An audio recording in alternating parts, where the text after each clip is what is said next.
one of the most important underlying factors, the thin edge of the wedge was the social media.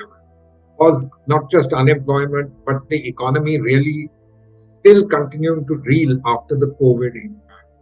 25% of Nepal's GDP is remittance. That itself was becoming a problem. So there was absolutely no doubt that there were underlying reasons for all. Will more Nepalese come to the? I don't think so.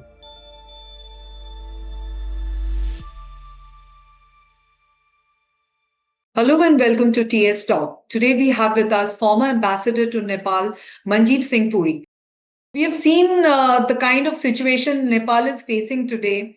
Of course, there is this hope that the interim government is going to be in place very soon. What do you think India's action should be?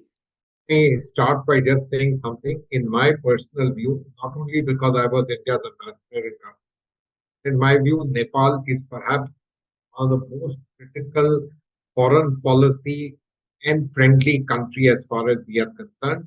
We have a strategic interest in Nepal. We have, of course, a civilizational link and economic link. What happens in Nepal concerns us. We need to wish them all the best. And I reiterate what the Prime Minister said. We pray for their peace, prosperity, and stability in that country. That's critically important. That's why I'm grateful to you. You mentioned about what we should do. Look, Nepal is a country where politicians and everybody else is quite familiar with instability, although this level not really at any other place. There was rioting for 2 days and then immediately calm. The rioters were out on the streets, cleaning the streets. That's Nepal for you. Different kind of country from the way we imagine ourselves to be. Now, what should we do? Encourage political engagement. That's the most important thing, and you don't even have to do it. In fact, you should, because the moment you do it formally, the issues of India hand this, that, and the other will come up. They are antipathetic to that, and respect their space, as they say, and let them work it out. And whatever they require, we are there. After all, democracy in Nepal has certainly taken all its ideas. Democracy in India, which is the one country after the decolonization process, which wedded itself to democracy and has been so strong in the pursuit of not just democracy but multi-party. So, our influences, our examples stand in front of us. They all are, and be there to encourage them whatever way, whichever way we can. That's important. The interim government, it'll take some time to thrash out the differences, bring back institutions, democratic institutions.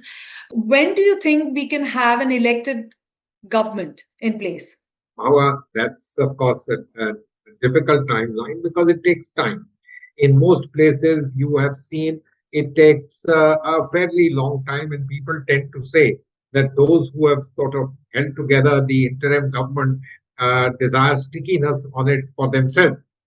I hope that will not be the case, that all those who are coming together are democratic in their thinking, and so they try to do it as quickly, but it takes time.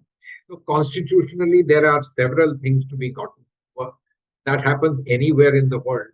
I mean, do you know any constitution which says that it can self-efface itself? It doesn't happen. Will this happen in Nepal? I don't know the answers. I mean, they have to navigate some things which are techno-legal, some things which are political, and find solutions as to what they hope.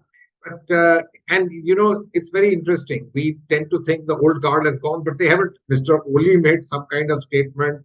Mr. Prachand and Baburam Bhattacharya made statements. Some welcoming the Gen Z, some saying something else. So it is the nature of the Nepalese society. They are able to bounce back, and they are able to engage in politics. They just sort of seem to revel in it.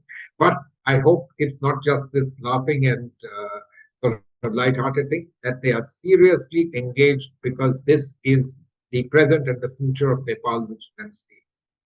South Asia in general, I mean, we've seen Bangladesh, we've seen Sri Lanka, and now the situation is almost the same in Nepal. This kind of an issue in South Asia, security issues, political instability, what do you think India should do, and how does this impact India? Let's be a little clear on this. One is that this is a result of globalization, better connectivity. Everybody is seeing the world. We in India believe that we know the world. Why? Because we had 197 years of colonization. We forget that the others, Bangladesh, were a part of the old India, and Sri Lanka was also part of it. But in the last 20, 30 years, these countries have seen a tremendous amount of brutalization by their own citizenry in other countries. In the case of Nepal, more than 20% of their citizenry is overseas, and I'm not talking about India, but Australia, Southeast Asia, the European countries, America, and so on. Remittances are a very high percentage, the same situation as in Sri Lanka. And so, therefore, their development levels, their economics, their roads and infrastructures, their per capita income may not be that high, but their mind space has become, let me say, much more globalized, much more aware, and people feel more empowered. Now, in these circumstances, India has a very large state apparatus, very large country. And so to expect this kind of thing, not at all. This will not happen. It can't. It's a very strong state. But in smaller countries, where the heaviest part of the state machinery also has to have empathy because they're quite close to them. Disenchantment with governments, no matter elected properly and through a parliamentary system, happens especially when governments remove their hand from the politics. Take the three cases. Sri Lanka, you had the Rajapaksa government saying, look, I have won the parliament, and then, as everybody knows, free for all in terms of money that I make for myself and my family. In the case of Bangladesh, what did you say? One person is going on for 15 years. And in the last election, people said, well, we're not even sure if the election was okay. In the case of Nepal, no, it isn't because of electoral reasons, but the same three people were at the helm of affairs for 10, 12 years. In the last year and a half, the two largest parties came together and formed a grand coalition, which, gives you two-thirds parliament. You say, oh, I can do what I want. I have the will of the people with me. We'll see after 5 years. You remove your finger from the pulse of the people. And then the thin edge of the wedge for a country with this degree of interest in the world and need. You remove social media, people mobilize, they come out. And of course, mobs get misused. They get misused by miscreants and so many others with ulterior motives. But it's for the government to be much more sensible in terms of the way they respond. Nepal, what they did has not been seen in the history of Nepal. High-handedness by the police, killing 20, 25 people, hospitals lined with hundreds of people who are injured. And this in the heartland of Nepal. A very tough call. And so, I understand something like the Sri Lankan case. The army said, please have it for one day. And then when they came back and said control, people went back, and the same rioters, people said next day, were cleaning the streets. But damage had been done, and a huge political vacuum created, which I hope gets filled. Damage will cost money. It will take time. It's not easy to heal. It's not easy to repair. And tourism, so many things have taken a hit. What can one say? Very unfortunate and very concerning set of development. Hopefully, they put themselves on the rails again. If we have to focus on the economy bit, I mean, India and Nepal have an open border. The Indian currency is freely used in Nepal. Many Nepalese live in India, they work in India. It's the same with Indians. Many Indians live in Nepal and they work there. Now, do you think this situation will lead to more Nepalese coming into India seeking jobs? How do you see the economic impact panning out?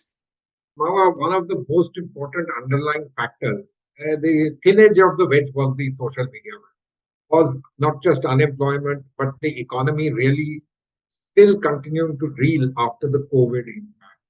25% of Nepal's GDP is remittance. That itself was becoming a problem. So there was absolutely no doubt that there were underlying reasons for all. Will more Nepalese come to the? I don't think so. I mean, they actually have the opportunities of going anywhere in the world, and they are. The sad story was that for a young Nepalese, as he or she came to age, the real only opportunity for most of them was to emigrate. And that's what they were doing. Those who left behind faced frustration, not many avenues, not much happening on the economic front. And the Nepalese need to think through this. What can they do given their geography? It isn't such a simple matter to tell people that we are located between India and Nepal and China, and we will make Nepal the Switzerland of the world. These are platitudes and easy to talk about. When you keep saying that repeatedly, people start saying, where's the Switzerland? And therein lies the crux of the problem. So I don't see many of them coming to India as a result of this. No, no. But they'll have to figure out what's happening, and many would need to migrate because what else do they do? There are no jobs going to be available in Nepal easily. And with this, the mood becomes a little different, isn't it? Who would go as a tourist there? Who would want to make an investment there? People will wait several months to feel more comfortable with all of this. Also, substantial investments, Indian investments made in Nepal. How do you read the situation? What happens to those, especially investments in infrastructure sector? A lot of those investments which we have made are grants and aid projects from India, roads building. Those are Nepalese. I mean, that's it. But let's look at the hydroelectric part. Arun 3, the largest hydroelectric project in Nepal. It's going to go through. Every Nepali would want to have that happen. I don't see this changeover wanting to do anything on that. They will continue their hardball negotiation with us on electric power, etc., as they've done for 20 years, in fact, to their own peril, because the easiest geography for them to deal with is India. And you have to be somewhat mindful of India and its interest. You can't just expect non-reciprocity and you do what you want and I will continue to let you do it. It doesn't happen like that. India is also a country which has to look after its own interest, economic security, and so on and so forth. So, a degree of maturity, both on their part and on our part, a degree of, should I say, I won't say generosity, that's too big a word, but again, a degree of saying, look, there are neighbors, they are very important to us. Let's deal with them in a manner in which there's some win for them, some win for us. What should India do on an immediate basis, considering this is happening in Nepal? The Prime Minister said we pay for your prosperity. If they ask for anything, we should be willing to give them help.